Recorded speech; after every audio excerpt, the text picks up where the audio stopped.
I think there's evidence of groupthink in this process that led to the Carter Page application, right? Carter Page went to Russia. He didn't think the US and Russia should be in an adversarial relationship. Isn't that suspicious? Right? That was the mentality that underlied some of this. And we have to be careful that groupthink doesn't give rise to consequential decisions like this. Does the process have notches built into these slippery slopes so that we don't get there? I think we have to be honest enough to see these things where they're present without necessarily accusing anyone of improper motives. People can be their own judges of other people's motives. I'm not going to get into that. But I think we have to be worried about groupthink in closed settings like this and make sure that the process includes things to counteract it. I'm Jacob Schulz, and this is the Lawfare podcast, October 11th, 2021. 2 weeks ago, the Department of Justice's Office of Inspector General released a report on the FBI's mishandling of Foreign Intelligence Surveillance Act applications. It's the latest in a string of Inspector General reports and other documents to talk about the process. To talk through the latest report, why the process is so important, and what it all means, I sat down with Lawfare Editor-in-Chief Benjamin Wittes and Adam Klein, the former chairman of the Privacy and Civil Liberties Oversight Board, who is now at the University of Texas at Austin's Strauss Center as the director on the program on technology, security, and global affairs. We talked through what's in the latest report, what to make of it, and how to think about reforms to the process in general. I asked Ben and Adam a bunch of questions before we opened it to a live audience to chime in with thoughts and questions that they might have too. It's the Lawfare podcast, October 11th. Adam Klein and Benjamin Wittes on FISA. All right, so Adam, get us started here with a little bit of a refresher. What are we talking about when we're talking about FISA, and when people say the FISC, what are we talking about? What's the universe of things that falls into that bucket? That's a great place to start. I think those of us who are saturated in this stuff sometimes forget to provide the satellite level perspective and explain all these acronyms that we're slinging around. And what do we mean when we're talking about FISA and the FISC? Before 1978, surveillance of suspected foreign agents in the domestic United States was a free-for-all. And as many of us remember or may know, that didn't always work out so well.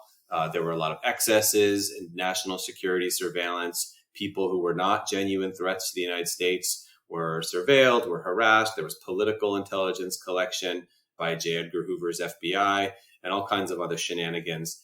And after Watergate, Congress went through nearly a decade-long period of putting some guardrails around these things. And one of the guardrails that they erected was this law called the Foreign Intelligence Surveillance Act of 1978.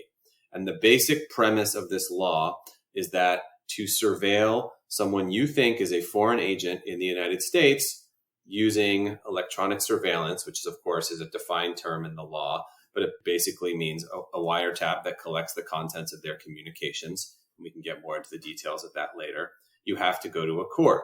And it's not just any court. It's a special secret court that Congress created in this law. Now, why did they do that? Why didn't they just use the regular district courts? That should be fairly obvious given the subject matter. You can't just put a public legal filing saying that you want to surveil someone you think is a Russian or a Chinese agent. You can't even use a sealed filing because those courts are not set up to be secure for classified information being routinely processed there. So Congress creates this special court with classified procedures. What are some of the important features of how this works? For one, it's not a conduct-based order like you'd have in the criminal context where you have probable cause to believe someone committed a crime. Here, it's probable cause to believe that someone has a certain status, the status being an agent of a foreign power. So that's a big distinction. It's status-based surveillance rather than conduct-based. Another important factor is that these are ex parte proceedings. Now, that's true of warrant processes as well in the criminal courts. But of course, if the government uses wiretaps against you in a criminal prosecution, you can file a motion to suppress and raise all of your constitutional objections. Here, this is truly an ex parte proceeding. Only the government is there standing in front of the court arguing and presenting facts. And that is an important feature here because we're going to talk about accuracy in that process. And the government has to check itself because this is classified information. There's no outside lawyer here arguing on behalf of the defendant. And Ben, I'm curious, based on what Adam said, FISA controversies or any sort of FISA news do tend to get a particular amount of attention. And I think largely for part of the reasons that Adam discussed here. Talk to us a little bit why it's sort of maybe a little bit non-obvious why this is the case, but why do FISA matters tend to get so much attention? Why are they so important?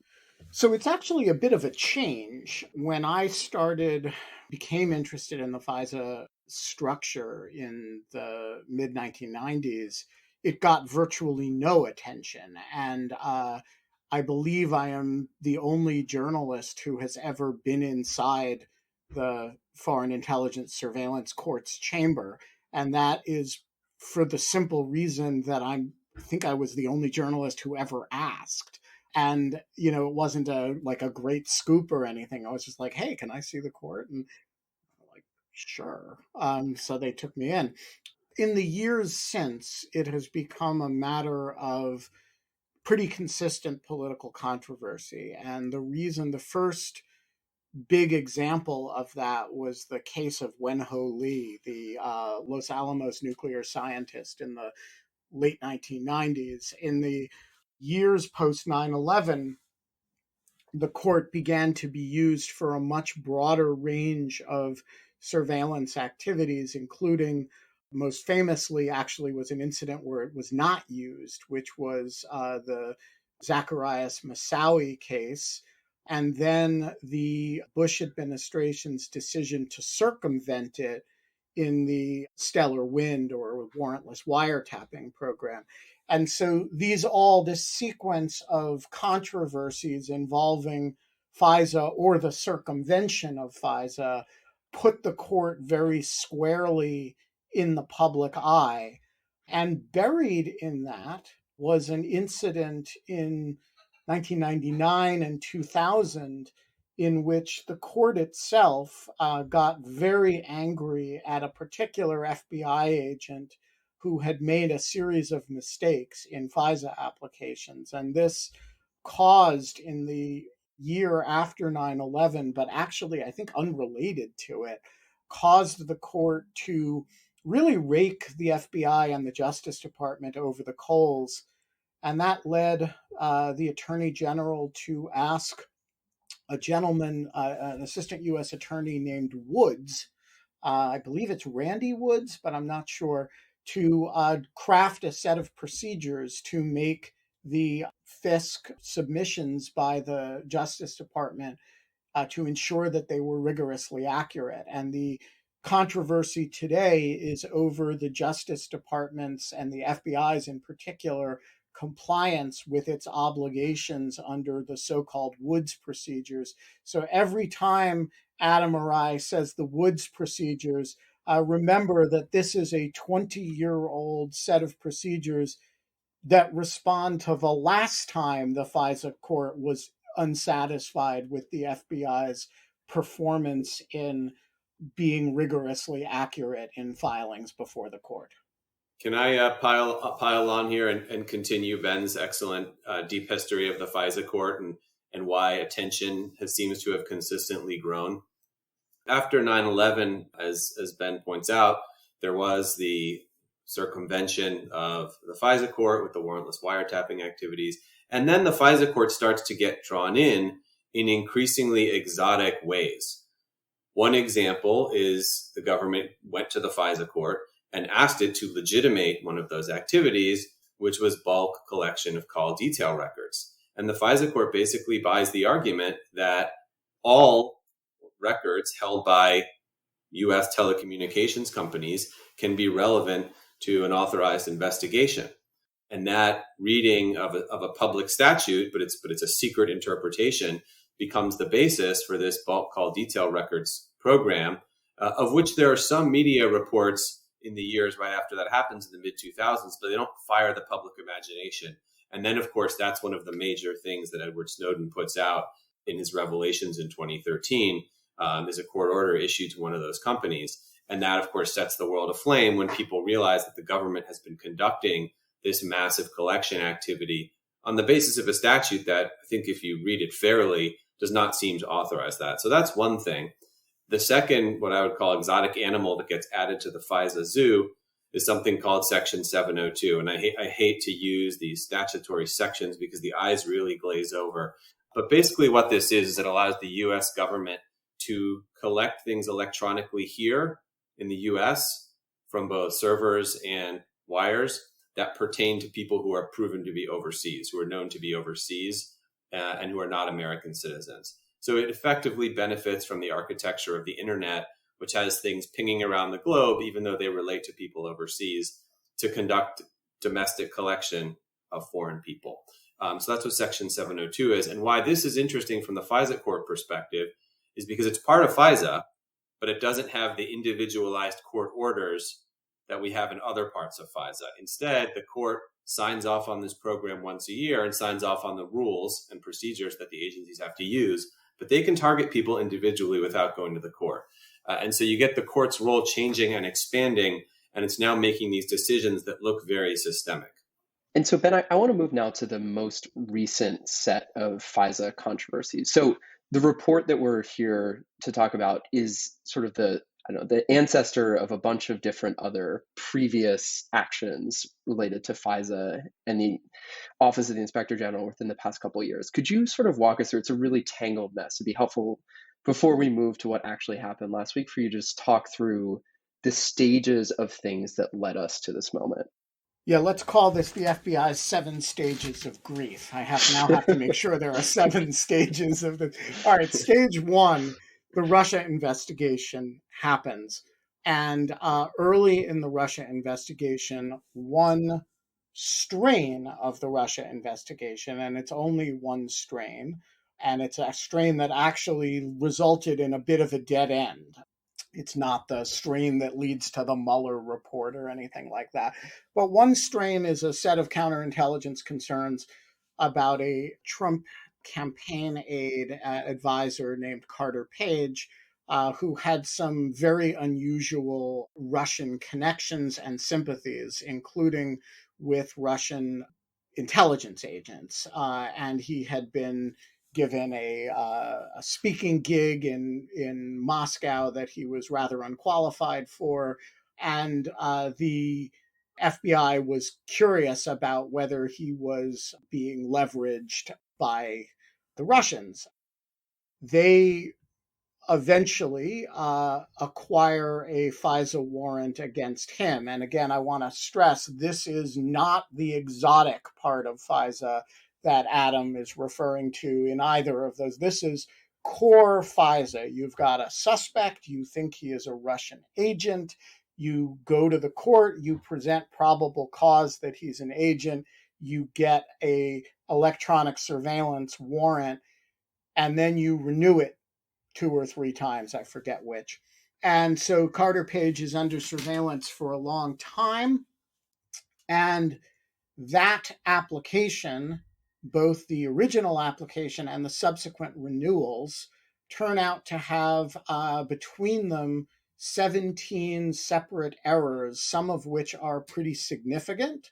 And the Justice Department eventually concludes that while the original application probably would have been granted anyway, there was not probable cause for at least one of the renewals if you factor out the errors. So this is I think the technical term is a big fucking deal when the FBI effectively has to concede that an actually applied for and granted order is deficient as a matter of law. They're effectively acknowledging that somebody's civil liberties were violated.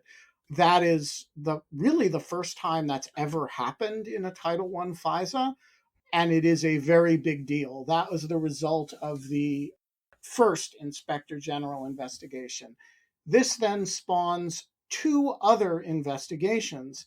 One of them is another investigation by the Inspector General, which is an audit of 29 other FISA applications to see was this a problem with the Carter Page application, or is the FBI making significant mistakes like this as a general matter? So that's investigation number 1. And investigation number 2 is an investigation by one Adam Klein, who, in his capacity as the chairman of the Privacy and Civil Liberties Oversight Board, actually took a look at these 29 applications to make his own assessment of what kind of problems they might involve. So that previous investigation, which was, I believe, Adam and I did a podcast about that sometime back when he released that document. And what got released this time around was the Inspector General's audit of these 29 other FISA applications. Adam, anything to add to that before we move on to the report itself? No, I agree with all of that. I will only offer the caveat that I would hesitate to characterize what I did as an investigation, just because the board that I chaired is set up to do something different than IGs, right? Imagine the IG is in there in the trenches bayoneting, and we're orbiting from space looking at the satellite imagery, right? So we got a sample of the FISA applications, 19 of them. I reviewed them, and we draw conclusions at a somewhat higher level of generality than an IG would, trying to look at the systemic balance. Is this generally working? Are there enough checks in place, et cetera? And so, Ben, let's talk about the report that came out this week. It might be helpful just to walk through what you see as sort of the big picture. What are the big picture takeaways from what came out last week? And what are sort of the live questions that you feel were either settled or sort of remain unsettled after having read that? So I want to say that I find this report very confusing. Not confusing because the results are confusing, but because the results relative to everybody's expectations are confusing. So let me back up for a minute and describe what I think are 3 baskets of people's expectations. So basket 1, let's call it, I'm going to caricature everybody here. Let's say like the baseline Republican expectations, right, was the Carter Page screw up was a product of political bias. And so maybe you wouldn't expect to see systemic problems here, because the reason Carter Page there were all these errors was that, the FBI was biased against the Trump administration. It was political targeting. So maybe you wouldn't expect to see other stuff, like similar stuff in other applications. Then there's the expectations of people like me who did not buy the political bias thesis, which, by the way, the Inspector General kind of rejected in the Carter Page case, and said, there's maybe a worse problem than political bias, which is, what if the FBI's general accuracy in FISA applications is in general deficient? And there are, people like Adam and me who've been running around saying, no, this is a really rigorous process, and, like the FBI scrubs these things really well. What if we were all just wrong? And basically this is like, they throw together a few pages and there's an affidavit and they throw it in front of the FISA court, and the FISA court really is a kind of rubber stamp. That was my real anxiety about this, and it was stoked by the interim audit that the Inspector General did, where they said they found errors in all 29 of these applications, and they really sounded pretty dire. So I think those were the baseline expectations. And then the report comes out and it says neither of these things. It says, first of all, it has no hint of political bias. It has pretty systematic problems, but they generally don't rise to a level of, like the Carter Page incident, where it actually affects the result of anything. So most of these errors are very small, and they're not what the FBI calls non-material. They're like not relevant to the adjudication. So a bunch of them are, for example, typos or misattribution of, technical mistakes. So you have a widespread problem of low-grade errors that aren't material to the adjudication of actual applicants. So if you're friendly to the FBI, you can say, well, Adam and Ben were right when they were running. We have a rigorous process that's there are some mistakes, but they don't actually affect the outcome of anything. And surveillance applications are not being granted on the basis of faulty information. And if you're disinclined to be charitable in that way, you can truthfully say there are hundreds of errors in these FISA applications, and they're obligated to keep a Woods file, a file documenting every fact that's in there. And in a couple hundred cases, there is no Woods file, and there's systematic failures to document things properly in the Woods files. So I think how you assess this is really a question of like what what expectation you're measuring it against. Yeah, and Adam, I'm curious. Ben, you wrote a piece on Lawfare with Natalie Orpet about sort of your guys' takeaways from the document and everything. Adam, maybe you've had a chance to read it, maybe not, but I'm curious to hear where you come down on this relative to Ben. Do you hear what Ben is saying and what Ben and Natalie wrote, and you think, okay, that's pretty much how I feel, or is there some distance between what the two of you see when you read the report? I agree with Ben that it is very confusing. It's kind of like a bowl of spaghetti, and you've got different ends sticking out in every direction, and it is painstaking work to extract all of them and figure out what you actually have there. Just to go back a second to the political bias question, I think the IG was pretty careful in how he phrased that. He said, "We did not find testimonial or documentary evidence that political bias influenced the decisions." Okay, that's good, I guess. Was there circumstantial evidence that political bias influenced the decisions? Is there other evidence that is known to the public that shows political motivations percolating within the department at that time? I think people can be their own judges of that. What I will assert with more confidence is that I think there's evidence of groupthink in this process that led to the Carter Page application, right? Carter Page went to Russia. He didn't think the US and Russia should be in an adversarial relationship. Isn't that suspicious? Right? That was the mentality that underlied some of this. And we have to be careful that groupthink doesn't give rise to consequential decisions like this. Does the process have notches built into these slippery slopes so that we don't get there? I think we have to be honest enough to see these things where they're present without necessarily accusing anyone of improper motives. People can be their own judges of other people's motives. I'm not going to get into that.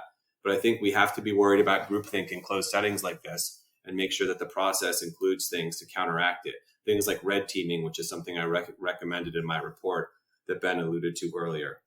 Now, in terms of what we have here from the IG, I think it's important to differentiate between the different types of findings the IG has made in each of these processes, because he and his team were looking for different things every time. So let's start with Carter Page.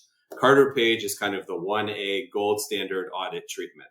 In that case, they had access to everything that the FBI had. They were able to interview witnesses. Hundreds and thousands of hours were thrown at this case. They knew the entire universe of relevant facts from every perspective, the Rashomon style reconstruction of what happened, right? And there you can say, was what made it into the application accurate? You can also say, what did they leave out? And you can get into the question of people's motives and so forth, right? You can really dig to the very bottom of ground truth. And they found a bunch of omissions. What are some of those omissions for people who may not be tracking? Ben was alluding to Carter Page's contact with Russian intelligence officers. What the FBI left out, and in fact, someone went to jail for falsifying documents about this within the FBI, is that Carter Page was telling another government agency about those contacts at the same time, which is very important because it suggests that he wasn't a Russian agent. He was actually a loyal US citizen who was helping the US government. Okay, so that's a very significant omission. Another one was that Christopher Steele, and people remember the Steele dossier, had all kinds of salacious things, which seem to have been mostly inventions and hearsay in it.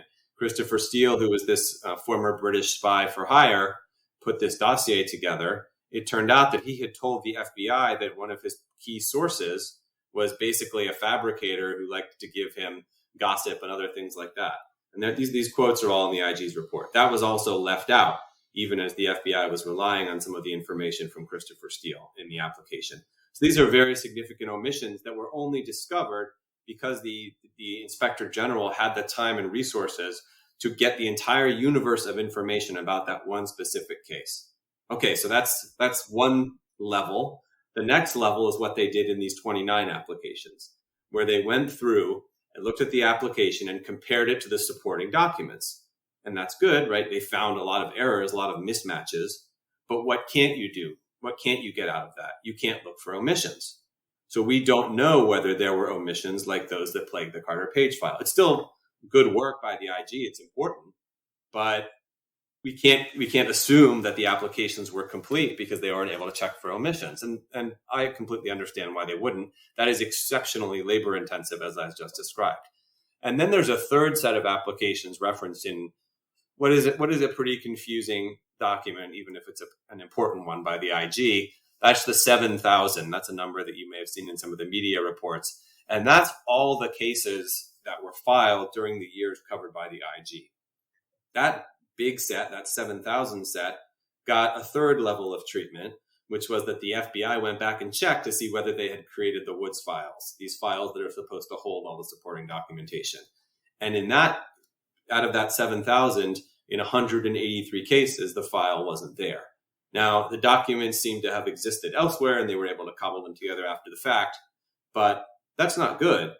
And remember that that's all they were checking for in virtually all of those cases. They didn't do the accuracy check that they did in the 29, and they certainly didn't do the omission check that they only did in one case.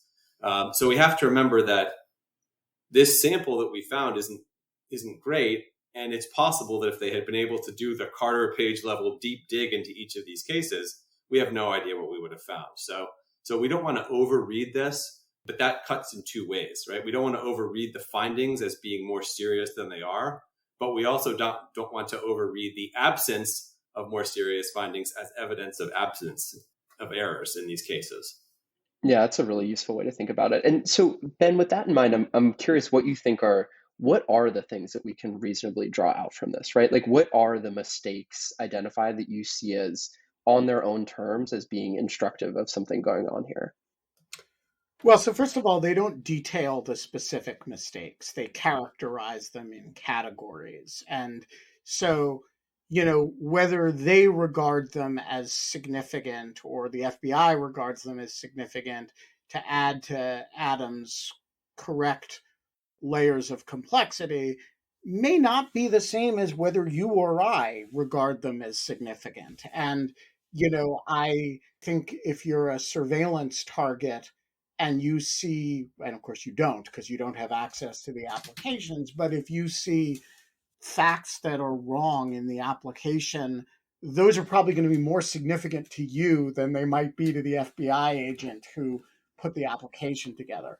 So, look, I think here's one thing that you can say. I will never say again in public, this goes through a rigorous process. These applications go through a rigorous process, and they are, subject to intense oversight within the FBI and, the Office of Intelligence and the Justice Department before it ever goes to the FISA court. And then there's an iterative conversation between the FISC and the Justice Department and the FBI. I'm just never going to spend my time making process rigor arguments. Those process rigor arguments, by the way, are all true, and yet they don't seem to mean in any of these cases that you can take to the bank the facts that are in these applications. And I think if you're a judge on the FISC, that means you're going to read them a little bit differently. It actually doesn't matter how I read them. It matters very much how judges on the FISC read them. And I think you're probably going from a environment in which the judges are looking at this and saying, we can take the factual statements as solid, to a environment in which they're going to say, hey, we can take the factual statements as likely to turn out to be true, which is a different thing and involves a lesser degree of confidence. And that means the other thing is that I think you can expect more friction at every stage of the FISA process, more friction from the judges, more friction in the relationship between the Justice Department and the FBI, and more friction between FBI supervisors and their line agents. And by the way, you see that already in the very sharply declining numbers of FISA applications being sought. So I think that's my initial takeaway, is just everybody's going to trust this process a little bit less.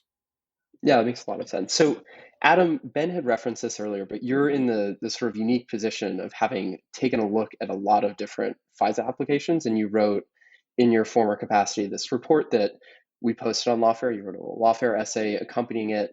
And I think one of the things that struck me looking at that side by side with what you see in sort of the IG report is the types of errors and problems that you focus on in your report are of a quite different nature than that you get in this IG report. And I'm sort of curious to hear you talk about, first of all, what's the source of that difference, right? Is it a question of mandate, right? Is it a question of the mandate of the PCLOB commissioner versus what the inspector general ought to set out to do?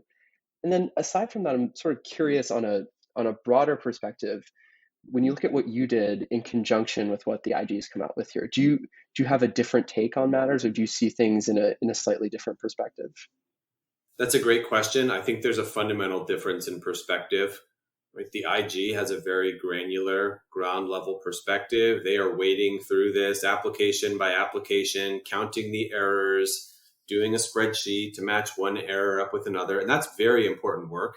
The work that they did, most notably on the Crossfire Hurricane report, was immensely important. That was a very consequential case. It was a debacle for the government. I think Ben's reaction, where he said, he will never make that type of process rigor argument again, I think is shared by a lot of people in Washington and elsewhere who have followed this process for a long time. And that was a watershed moment that was enabled only by the shoe leather. Of course, I use that metaphorically because it's all on a computer, but the shoe leather case-specific detective work that the IG did in that case. And so that's very impressive and important. My perspective as chairman of the Privacy and Civil Liberties Oversight Board was very different. Right? We're trying to get the gestalt of a program, get a feel for how it works, and also provide an outsider's perspective with an insider's access, which is something that not many people in government can do. In government, in a bureaucracy, this is just inevitable. No matter how well-intentioned you are, you can only see the sides of the valley that you are in. It is very hard to see the broader lay of the land. And so one reason why Congress created this board with, among other features, 4 part-time members who bring their outside perspective with them is so that you can get people who aren't so close to the action, who don't necessarily see things from the agency's view, and can bring an independent perspective to things. And sometimes things, when you see them with those eyes, look weird. Things that look normal to the people who are doing them every day. And so for me, that was in many ways the main benefit that someone like me could potentially bring to reading these applications in a different way than the IG would. How do these look to someone who hasn't seen them before? And it might be helpful just to sort of refresh people's memory, or for those who haven't had a chance to take a look, if you could sort of characterize the nature of your diagnosis of what was going on and sort of the nature of your recommendation, how would you characterize it? Because when I read through what you wrote, I think maybe a way to think about it is you're sort of thinking about things on a level of almost written communication, right? Like, how do we present the information? Things like that, whereas the IG is really focused on sort of granular questions. Is that a fair characterization of what's going on? Yes, right. The IG is counting. Counting is a mathematical operation. I was reading this as someone whose background is in the humanities. This is a piece of written communication. You are trying to convey something to the reader. In this case, the reader is a judge. Is the communication having the intended effect? Is it good? And I think that the people who are in the process are by and large well-intentioned, good civil servants who are trying to do the right thing, who are operating under very demanding time constraints. You don't always have the opportunity to craft the world's greatest prose when you're cranking these things out and trying to get that FISA up on someone who is assuredly a threat to the United States. But that being said, clarity of expression is very important here. And if you were to sit down with one of these applications as someone who is a great writer, but who's not familiar with the particular code of these applications, you probably would not find them any more accessible than I did. They're very long. There's a lot of repetition. There's not a lot of characterization and description of how things relate to one another, right? And so good writing is all about transitions. Here's what I'm going to tell you now. Here's why this thing is important. Here's how this thing relates to the last thing that I told you. A lot of that is left out.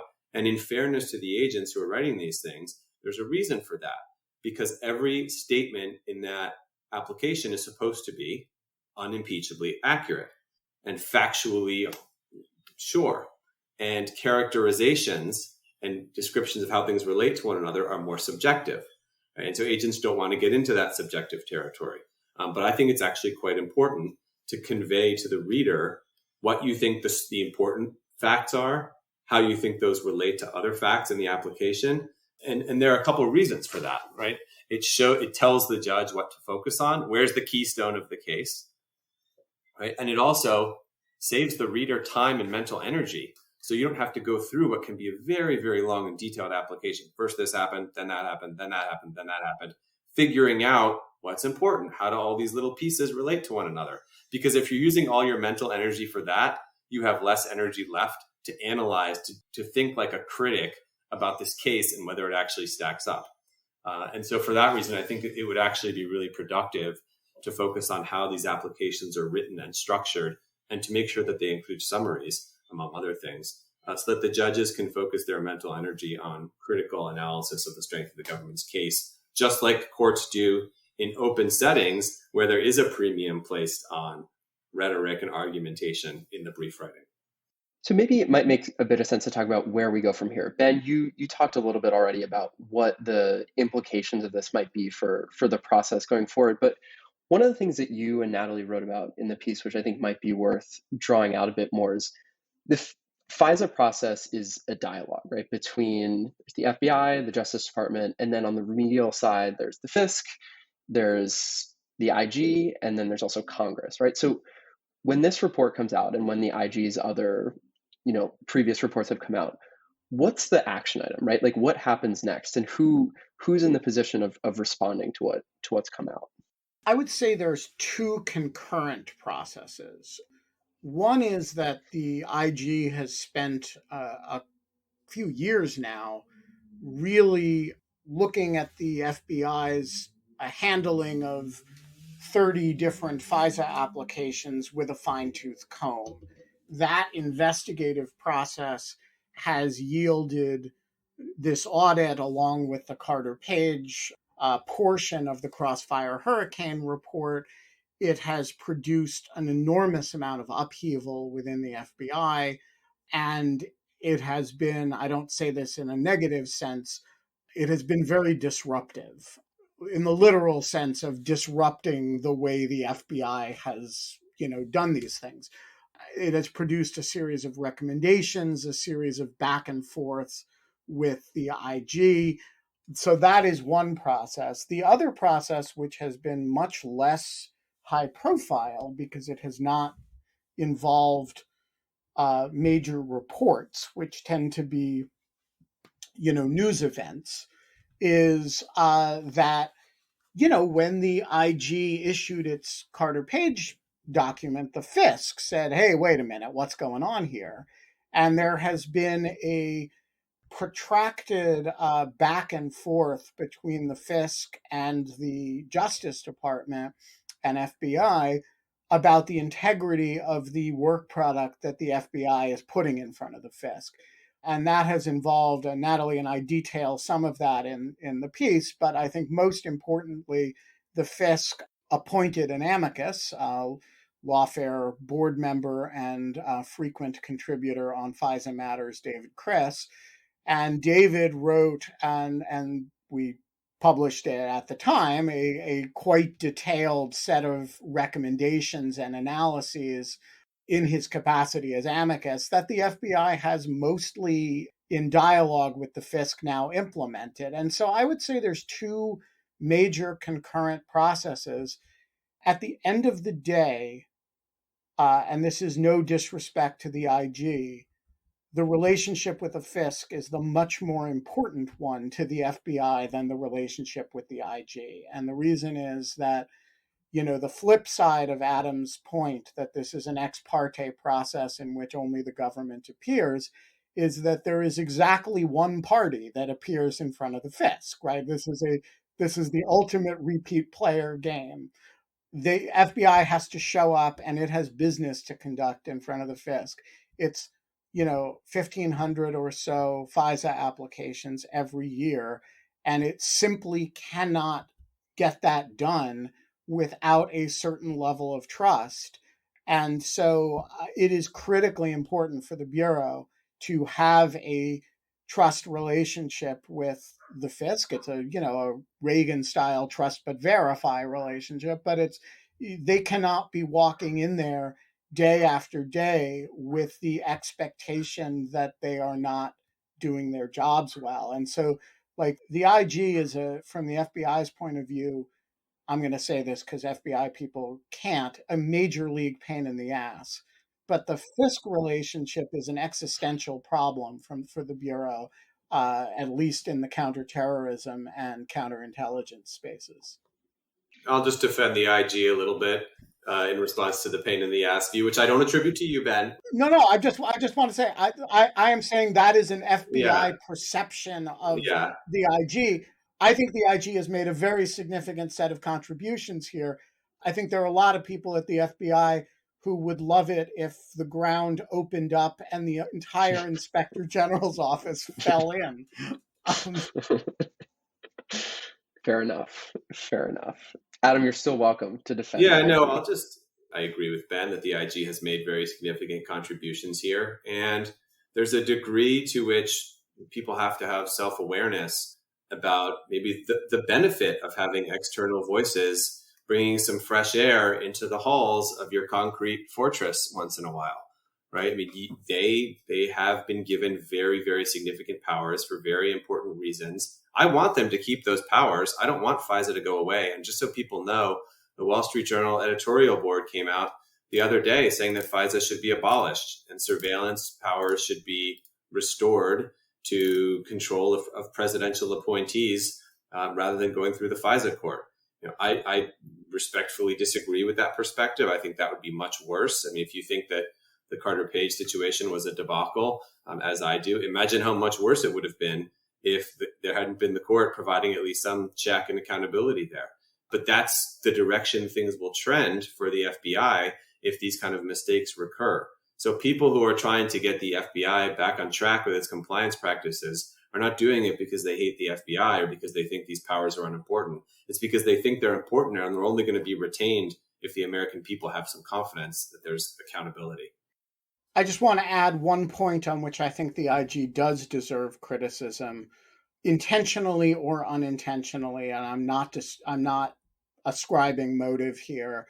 There was a pretty substantial difference in tone between the executive summary of this report and the body of this report. And that's in pretty substantial contrast, I think, to the Crossfire Hurricane report, where the IG's executive summary, which is probably 25 pages of a 400-page report, is an excellent distillation of a very long document. And in this case, the executive summary does not mention the fact that the errors were not merely all with 4 exceptions, non-material, but that some of them were at a level of real triviality.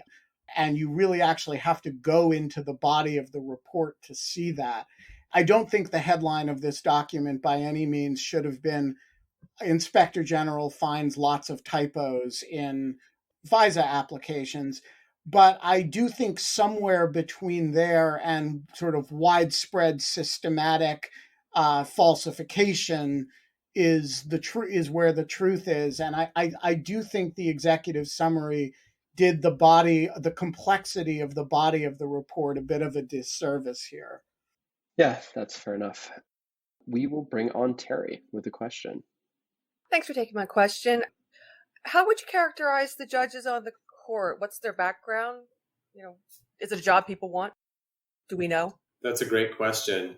One, I think, positive feature of the way the court is designed is that there's not a special set of FISA court judges. They are regular, I hesitate to use legal jargon, but Article 3 judges, which probably a bunch of lawyers on the call anyway, but for those who aren't, that means judges who are presidentially appointed and Senate confirmed to life terms through the procedures required by Article 3 of the Constitution, which governs the judiciary. So they're your regular old federal district court judge with all the trappings that you would see in your local district court.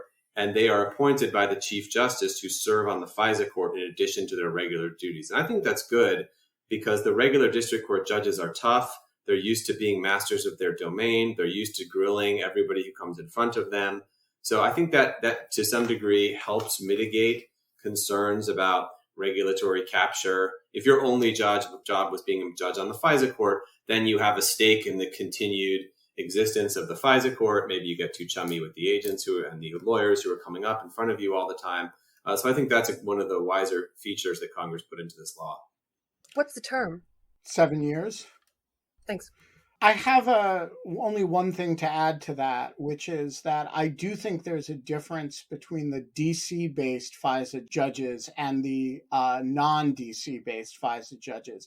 So if you're appointed by the president and confirmed to the DC District Court, there is a very good chance that at some point you will be the presiding judge of the FISC. And the reason is that the presiding judge is always one of the district judges in the District of Columbia. But if you're one of, 650 district judges elsewhere in the country, you've probably been appointed and confirmed without ever giving a moment's thought to the FISC. And you probably don't have somebody, the FISC isn't run out of your courthouse. And you don't have you almost certainly don't have a colleague right now serving on the FISC or a presiding judge on the FISC. The only rule, the Chief Justice kind of goes around the country and points, I think it's 7 or 8 people from diverse jurisdictions to serve on the FISC. And so the percentage of DC-based judges who are on the FISC is dramatically higher than the percentage nationally. And so I think there's more sophistication, at least initially, about these questions from the presiding judge pool than from the national judge pool. And some of the national people become excellent FISA judges, and some of them kind of consider it a big pain in the ass and don't like it all that much. And so I do think that's a subtle but significant difference over time. Super interesting question. All right, so one more question. Ben, has the FISC changed since you were last there? Do we know whether it looks the same? We know it does not look the same. I have never been in the new FISC. So when I was in the FISC, it was in the Justice Department. And sometime in the last 15 or 20 years, that came to be seen as a less than ideal visual representation of the separation of powers, having an Article 3 court sitting inside the Justice Department. It just kind of looks bad. Also, the judges have to, go across the street and all that. So they built a FISC chamber in the Barrett Prettyman courtroom down the street from the Justice Department. It's about 5 blocks down the street and across Constitution Avenue. And they now meet there. And I have never been in that courtroom, nor I think have any other journalists, at least that I know of. I have been there, and if our audience members are imagining some kind of super cool Death Star-like situation, that's exactly what it's like. That's it. Don't shatter the don't shatter their illusions. No, unfortunately, it's not like that at all. It's very banal. But sometimes the most important things happen in the most banal settings, don't they? Picture the Battlestar Galactica. We have a follow-up question on this count. So he asks, is it a full-time assignment? So do the judges who are not from the Beltway, do they have to relocate to DC to handle their business? No. They do not. And they work on a rotating basis. And that actually can be important because they have, I think it's weeks on, weeks off. And so that means that when you get to renewals, that's something we didn't talk about, but that's actually a pretty big issue in my view. When you get to renewals, the judge who heard the first application often will not be the one who hears the renewal. And why does that matter? Well, as we were talking about, these can be very long. They're extremely complicated. If you get a different judge on the renewal, that person has to learn it all from the beginning. And some members of Congress have proposed requiring these things to go to the initial judge, to go back to the initial judge. And that's a pretty decent idea. Now, the scheduling may not always line up perfectly, but to me, the benefit of attempting to synchronize those things where possible would outweigh any administrative cost. I think it's well worth considering. As Ben mentioned, there were 3 renewals in the Carter Page case. Some of those were under the auspices of the special counsel. And again, those weren't scrutinized as much as we would like them to have been. So to close, we have a question from Elaine, which has less to do with the court and more to do with the substance of the FISA reform process. So she asks, has the FBI improved its review of applications before they're submitted to the court? I think it is fair to say that the FBI has implemented any number of reforms, the details of which are extremely picayune. And the nature of this process is that, we're living in real detail here. They've implemented a whole bunch of reforms that should improve the outcomes a lot, which is exactly what we said 20 years ago about the Woods procedures.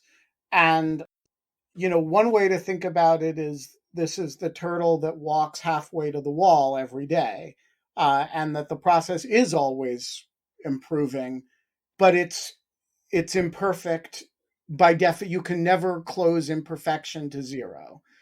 Another way to think about it is that all the procedures in the world actually don't solve the problem, because the problem is that this is a non-adversarial process in which there's no defense lawyer to say to the FBI agent, yeah, but excuse me, aren't you full of shit?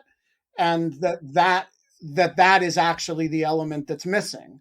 And that's what we do in criminal trials. And a version of it is what we do in criminal warrants, although we do it in an after the fact form of attack. And that the absence of that is actually, you can't fix it with picayune procedural reforms. I cannot think of a lot of things that I think would really help that are not being suggested and worked on. But I can't tell you that they've improved the system, because these are the 29 applications that they've audited from before that process started. And so where they are now, if you chose 29 meaty ones today from the same 8 field offices, would you have a better show? I don't know.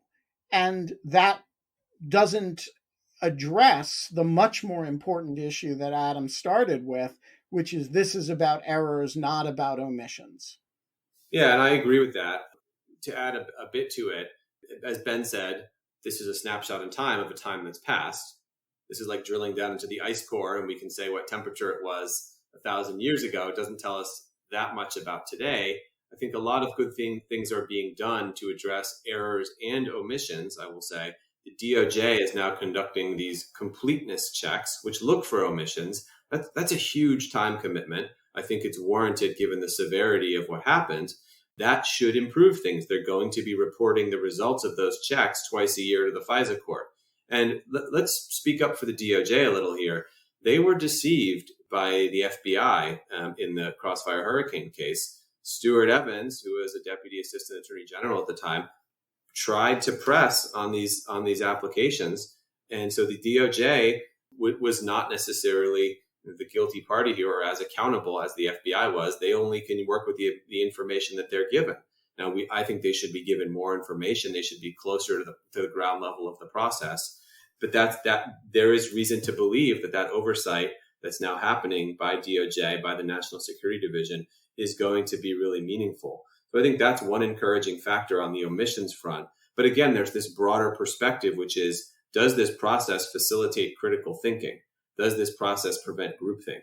What I would like to see is some kind of red teaming cell created that when there is a really sensitive FISA, they get it together. And I'm not talking about the run-of-the-mill Russian agent who's cruising around Washington up to shenanigans, but when someone associated with a political actor, when a religious leader, hypothetically, these are the cases that the FBI has already deemed to be especially sensitive, convene a red teaming cell and have people throw alternative theories of the case at you to make sure that you're considering all the different ways in which these facts might fit together. That's one example. Improve the clarity of the FISA applications in the ways I've described.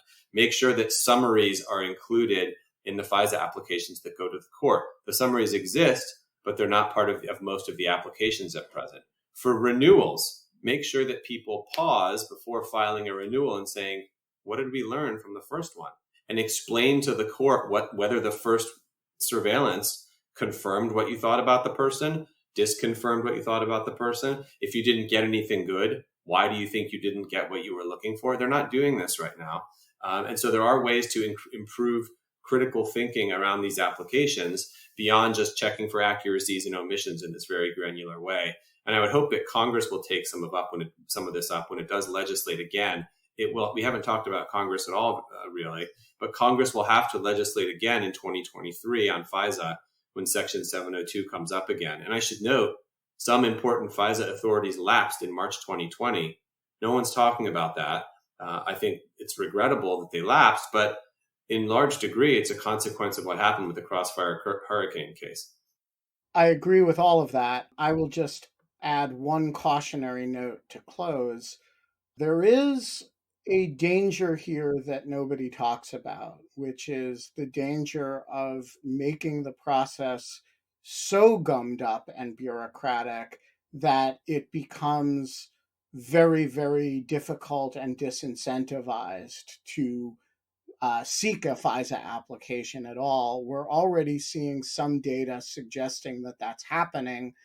I don't know what you do about this. It's actually very similar in a different way from some of the controversies we've been having over policing, right? That you really want to impose controls over policing, and you don't want less policing of the things that really need to be policed, right? And so how do you do reform of FISA that causes additional rigor that doesn't cause an FBI agent to say, holy shit, I don't know, this is a kind of a marginal FISA case. I think we should go up on this guy, but I don't want an IG investigation of me for 10 years. And I don't want somebody asking whether I, committed a crime by doing the FISA application this way rather than this way. And so screw it, I'm just not going to ask. And I do think that there is some risk of disincentivizing appropriate surveillance activity with a degree of micromanagement. And I do think at some point you have to think about what the relationship, what the balance of risk is. That's not an argument against taking steps to increase rigor. It is an argument for saying that at some point you reach a point of diminishing marginal returns. I agree with that. I know we're at our time, but if I can just throw a last statement on top here, I completely agree with that. We do need a lot of this activity to be happening. We have China, which is a very, very formidable peer competitor that is aggressively conducting intelligence activities. We have other countries, other adversaries that are doing that in the United States. We still have counterterrorism to pay attention to. The key is to gum things up where we want them to be gummed and ungum in other places where we are currently providing potentially too many protections to people who are clearly foreign agents, and the process may be too cumbersome. And in my report that you alluded to from when I was in government, I provided recommendations for how we might do that. And so I think we need to think strategically. For example, U.S. citizens should probably get more protection than accredited representatives of foreign governments.